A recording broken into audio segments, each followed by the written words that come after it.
Hi, this is Lisa with Paparazzi, and this is another worksheet I have. This is called the Team Member Worksheet. This does not have to be your personal recruit. I think it should be done with anybody who is prospective to selling paparazzi, anybody in your downline even further who you've become friends with and who has come to you for help, because it gets really hard to keep track of all the interactions you have, and keeping a record is smart because we can, so why not do it? So you want to put their name on here. Let's say my little girl from the party signed up, Sue Smith. As they hit their ranks, you can circle these ranks. Let's say she's a premier director. So you want to circle them, and if they become awesome, that's just awesome. So write their consultant ID and what state they live in. The state is kind of a big deal, and the city if you want to, because when you find events in the future, if you meet people from that state who aren't, living near you, you can refer the customers to them. And I actually think I'm going to get a physical map and put little push pins in it where my team members are, because it's fun for one, and it's going to give me a really good idea of the spread of my team and who needs more team members and things like that.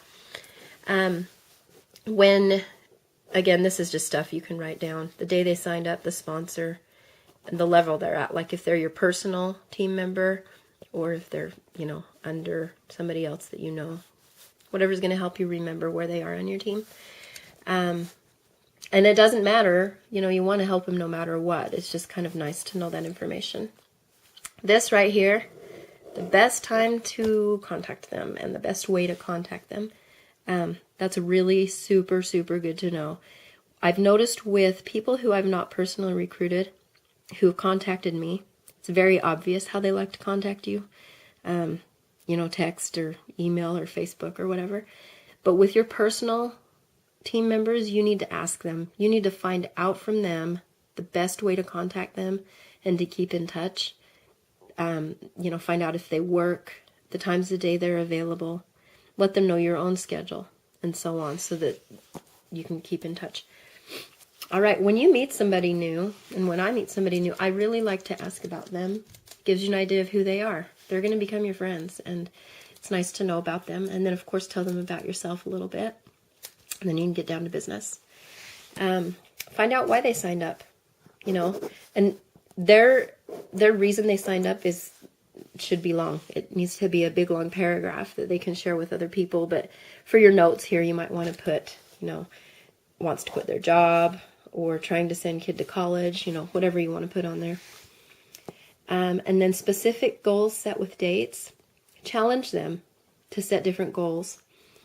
Put a date on it so that they have something to look forward to. There is a theory that dates are not important. So however you decide want to do that, but just help them set goals. This is just to help you make sure that you've covered that. Specific challenges you give them. The reason I put it this way is goals that they have set, and then the challenges are things that you challenge them with. So theirs and yours.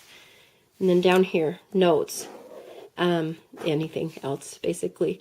You could put loves basket parties, needs help with next event, whatever you want to put.